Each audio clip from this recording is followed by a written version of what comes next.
அதாவது இந்த வழக்கினுடைய விசாரணை கிட்டத்தட்ட காலை 11:20 மணிக்கு தொடங்கியது. முதலில் ஜெயலலிதா தரப்பு வழக்கறிஞர் ராம் ஜெத்மலானி வாதிட்டார். இரண்டாவது சசிகலா தரப்பு வழக்கறிஞர், மூன்றாவது இளவரசி தரப்பு வழக்கறிஞர், நான்காவது சுதாகரன் தரப்பு வழக்கறிஞர்.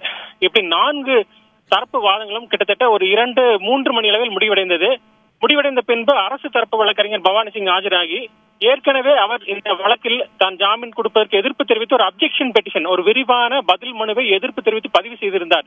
இருந்த போதிலும் தனது வாயுமொழியான வாதத்தில் நான் இந்த ஜாமீனை எதிர்க்கவில்லை, நிபந்தனை ஜாமீன் கொடுக்கலாம் என்று ஒரு கருத்தை தெரிவித்தார். ஆனால் இதை நீதிபதி ஏற்க மறுத்துவிட்டார்.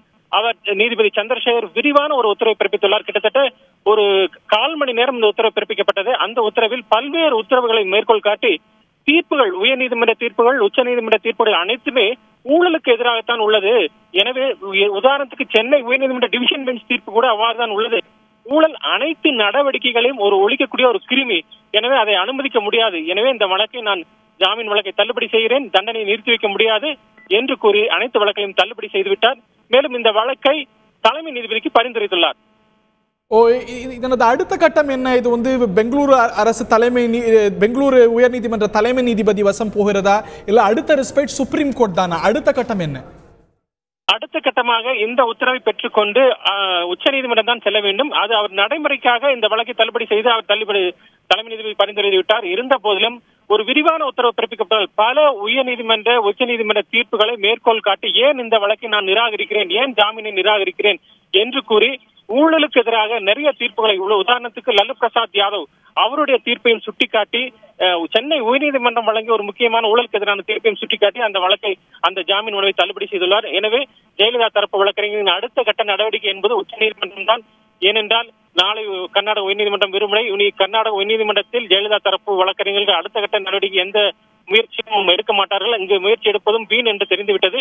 எனவே உடனடியாக அவர்கள் சென்றடையது, அவர்கள் அடுத்த கட்டமாக உச்ச நீதிமன்றத்தை தான் அணுக முடியும். அங்குதான் அவர்களுக்கு நிவாரணம் கிடைக்கும் என்று எதிர்பார்க்கப்படுகிறது. ஜஸ்டிஸ் சந்திரசேகராவுடைய உத்தரவுல லாலு பிரசாத் யாதவுடைய தீர்ப்பு சுட்டிக்காட்டப்பட்டிருப்பதா சொல்லியிருக்கீங்க. கீழ் நீதிமன்றம் லாலு பிரசாத் யாதவுக்கு பிணை மறுத்தாலும் கூட உச்ச நீதிமன்றம் அவருக்கு பிணை வழங்கியது. அதைத்தான் ஜெயலலிதா தரப்பு வழக்கறிஞரான ராம்ஜெத் மலானியும் சுட்டிக்காட்டினார். அதை நீதிமன்றம் ஏற்கவில்லை. அது சார்ந்த ஏதேனும் கருத்துக்களையோ இது சார்ந்த ஒரு நிலைப்பாட்டையோ எடுத்திருக்கிறதா நீதிமன்றம்? உயர்நீதிமன்றம் மறுத்தப்பட்ட அந்த ஜாமீனை மறுத்ததையும், மேலும் அது ஒரு ஊழலுக்கு எதிரான வழக்கு என்பதையும் அவர் சுட்டிக்காட்டியுள்ளார். அது மட்டுமல்ல, பல்வேறு வழக்குகளில் இதுவரை உச்ச நீதிமன்றமும் சரி உயர்நீதிமன்றங்களும் பிறப்பித்த உத்தரவுகள் அனைத்துமே ஊழலுக்கு எதிரானவைதான். எனவே நான் இந்த ஒரு ஊழல் வழக்கிற்காக நான் எந்த ஜாமீனும் வழங்க மாட்டேன் என்று ஒரு நிதர்சனமான ஒரு போக்கை கடைபிடித்தார். அது தொடர்பான அனைத்து தீர்ப்புகளையும் அவர் அந்த தீர்ப்பின் போது மேற்கோள் காட்டியுள்ளார். கிட்டத்தட்ட இந்த தீர்ப்பு ஒரு 1/4 மணி நேரத்துக்கு பிறகு 1/4 மணி நேரமாக அவர் டிக்டேட் என்று சொல்வார்கள், அந்த தீர்ப்பை சொல்ல எழுதி கொண்டதால் இறுதியாகத்தான் அந்த தீர்ப்பினுடைய மனுவை நான் ஏற்றுக்கொள்ள மாட்டேன், ஜாமீன் இடைக்கால தடை விதிக்க மாட்டேன் என்ற பல உத்தரவுகளை அவர் இறுதியாகத்தான் பிறப்பித்தார்.